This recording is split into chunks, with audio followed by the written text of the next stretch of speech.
Assalamualaikum semua. Okey, baiklah, hari ni kita akan masuk kepada bab 4 iaitu topik makanan dan pemakanan. Jadi, untuk kita mulakan kelas pada hari ni, cikgu ada sediakan satu video yang menarik untuk kalian tengok dahulu.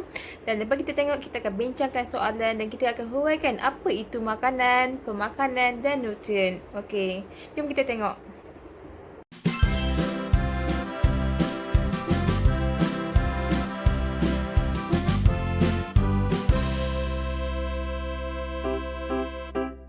Lapar pula.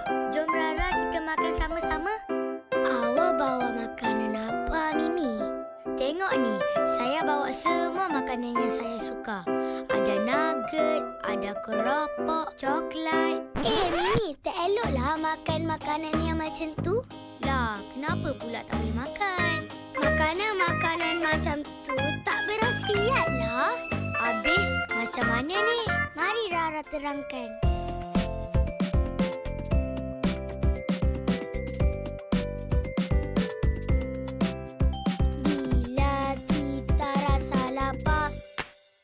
Semua kita nak makan, tapi kita kena pilih berkhasiat atau tidak.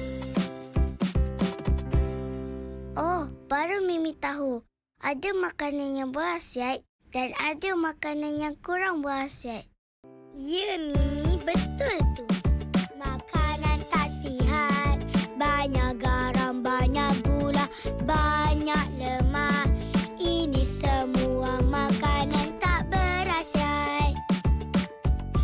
Macam mana kalau Mimi selalu makan makanan tak berkhasiat? Nanti Mimi cepat penat, gigi rosak, tak membesar dan perut bunci.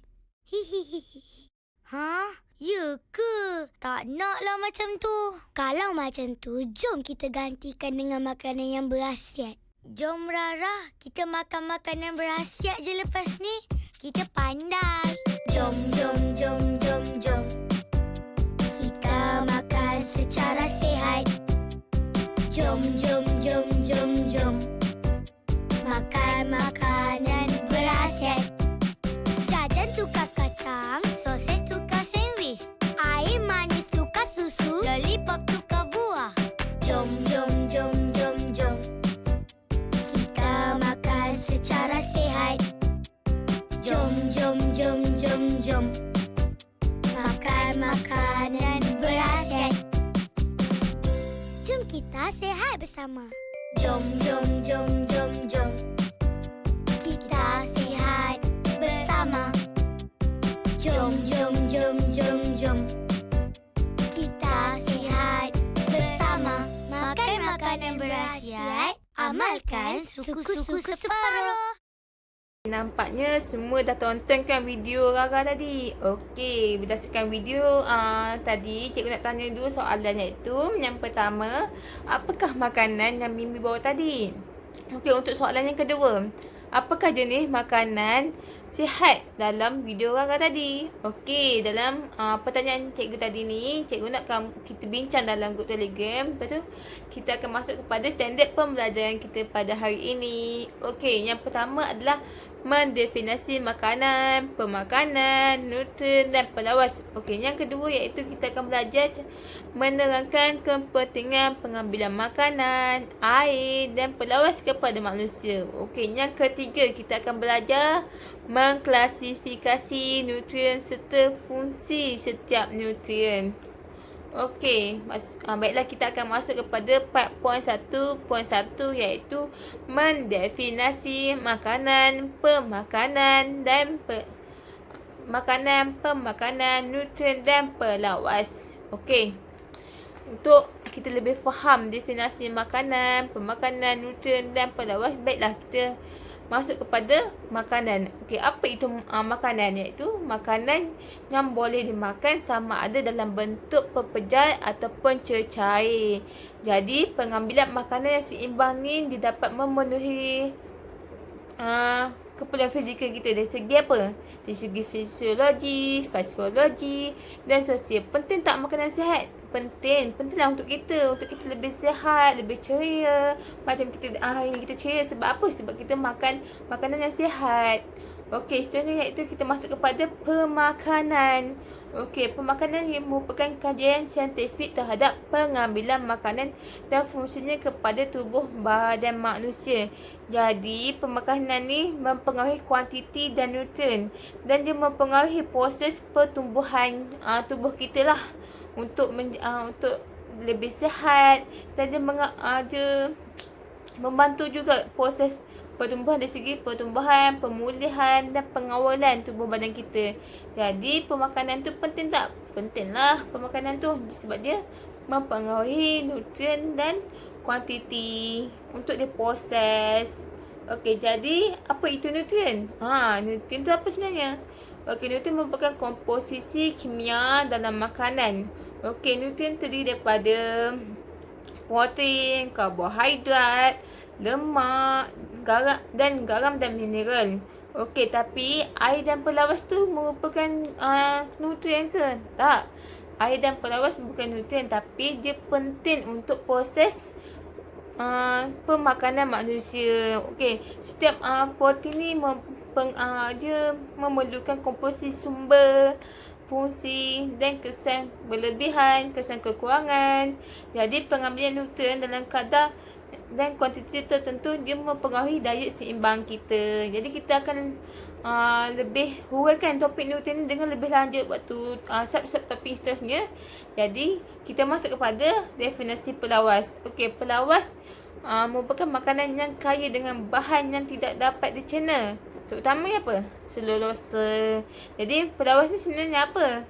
Pelawas ni membantu dalam mempercepat proses perkumuhan dan merangsang proses peristasis. Jadi proses peristasis nanti kita akan belajar kepada proses pertumbuhan tubuh. Pada hari ini kita hanya belajar mengenai definisi sahaja. Jadi cikgu harap kamu faham mengenai definisi makanan, pemakanan, nutrien dan pelawas. Jadi untuk kita lebih faham mengenai definisi dengan lebih lanjut, kamu boleh buka surat 154 dalam buku teks sains rumah tangga. Jadi kita akan teruskan kepada menerangkan kepentingan pengambilan makanan, air dan pelawas kepada manusia. Jadi, okey, kepentingan makanan. Yang pertama apa? Okey, yang pertama, makanan merupakan pemberi tenaga.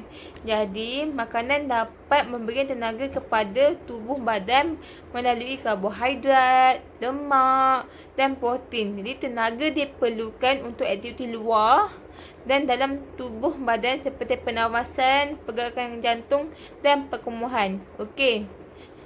Yang kedua, kepentingan makanan tu apa? Makanan pelindung dan pengawal penyakit. Betul ke makanan ni pelindung dan pengawal penyakit? Okey.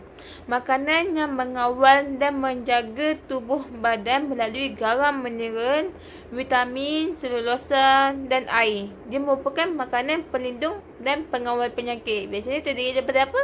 Sayur-sayuran. Seperti yang cikgu tunjukkan contoh dan gambar tersebut. Okey. Yang ketiga, kepentingan makanan. Kepentingan makanan ni apa? Makanan pembina tubuh. Okey, makanan yang membantu dalam pembinaan dan pemulihan sel. Contohnya protein, garam, mineral dan air. Contoh protein yang kita lihat apa kat sini? Ikan salmon. Okey, ikan salmon ni membantu dalam pertumbuhan sel kita. Jadi, kita akan masuk kepada kepentingan air dan pelawas. Okey. Air ni apa sebenarnya? Air ni dapat mengawal suhu badan manusia. Yang kedua, dia membantu proses pencernaan, perkumuhan, pernafasan dan peredaran darah. Okey, yang ketiga, menjadi pelincir dalam membran sendi, salur pernafasan dan salur pencernaan. Jadi air tu penting tak untuk kita? Penting. Sebab dia membantu proses pertumbuhan badan kita. Okey, pelawas ni apa? Kepentingan pelawas iaitu membantu proses perkumuhan, mengelakkan sembelit dan merangsang proses peristasis. Jadi, kepentingan air dan pelawas ni penting pada tubuh badan kita seperti yang kita bincang dalam topik nutrien tadi. Okey, untuk aktiviti kendiri ni, nyatakan jenis nutrien dan makanan pada ruangan yang disediakan. Okey, ni merupakan soalan yang kita bincang tadi. Boleh jawab dalam kotak tersebut. Nanti kita akan semak sama-sama. Okey, baiklah, kita akan masuk kepada topik yang seterusnya, iaitu mengklasifikasi nutrien serta fungsi setiap nutrien. Okey, jom kita tahu peta lengkap ni. Okey, nutrien terdiri daripada 3 jenis, iaitu nutrien pembina tubuh, nutrien pemberi tenaga, nutrien pencegah penyakit. Okey, untuk nutrien pembina tubuh ni apa? Iaitu protein. Protein terdiri daripada 2 jenis, iaitu protein haiwan dan protein tumbuhan. Contoh mudah kita nak ingat protein ni, kita ingat ikan. Bila kita ikan kan kita selalu makan kan? Ingat ikan, ingat protein. Okey, untuk nutrien pemberi tenaga ada 2, iaitu karbohidrat dan lemak. Okey, untuk karbohidrat ni, untuk kita lebih faham lah, karbohidrat terdiri daripada 3 jenis, iaitu monosakarida, disakarida dan polisakarida. Okey, contoh karbohidrat ni apa? Contoh karbohidrat ni, contoh yang paling senang kita ingat iaitu roti. Ingat kita makan roti, itu merupakan karbohidrat. Okey, lemak. Untuk nutrien pemberi tenaga, iaitu lemak. Lemak terdiri daripada apa? Lemak tepu dan lemak tidak tepu. Okey, untuk nutrien pencegah penyakit ada 2, iaitu vitamin dan garam mineral. Okey, untuk vitamin ada 2, iaitu vitamin laut air dan vitamin laut lemak. Okey, apa itu vitamin laut air? Iaitu thiamina, riboflavin, niacin, pyridoxine, carbolamin, asid ascorbic, amigdalin. Okey, manakala untuk vitamin laut lemak terdiri daripada retinol, kalsiferol, tocopherol, menadion. Okey, jadi untuk nama-nama yang kita suka nak ingat ni, kita gunakan akronim. Jadi cikgu suggestkan awak semua tulis akronim untuk kita mudah ingat dan mudah nak hafal nama-nama yang kita rasa macam janggal, yang kita kurang nak sebut kan. Tapi benda-benda ni penting untuk kita tahulah apa nama-nama vitamin laut lemak, vitamin laut air. Okey, untuk garam mineral pula terdiri daripada makro dan mikro. Jadi untuk makro terdiri daripada kalsium, fosforus, magnesium, natrium, kalium dan sulfur. Manakala untuk mikro terdiri daripada iodin, ferrous, fluorine dan zinc. Okey, untuk aktiviti kendiri ni, cikgu nak kamu bina akronim yang memudahkan pelajar untuk mengingat nama-nama di bawah. Antara akronim yang perlu dibuat iaitu vitamin laut air dan vitamin lemak. Seperti yang cikgu cakap tadi lah, macam mana kita nak ingat nama-nama vitamin tersebut, kita gunakan akronim yang sesuai.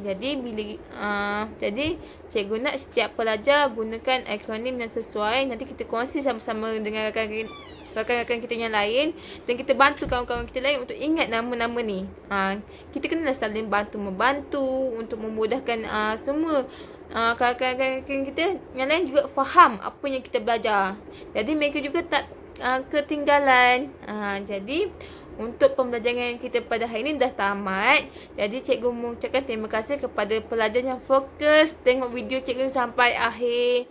Okey, untuk kita nak lebih faham, kita akan bincang dalam Telegram. Cikgu tahu tak semua orang ada data, tapi kita boleh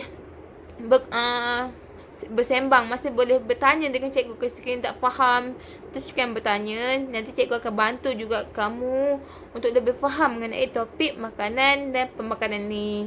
Okey, baiklah, sekian. Terima kasih.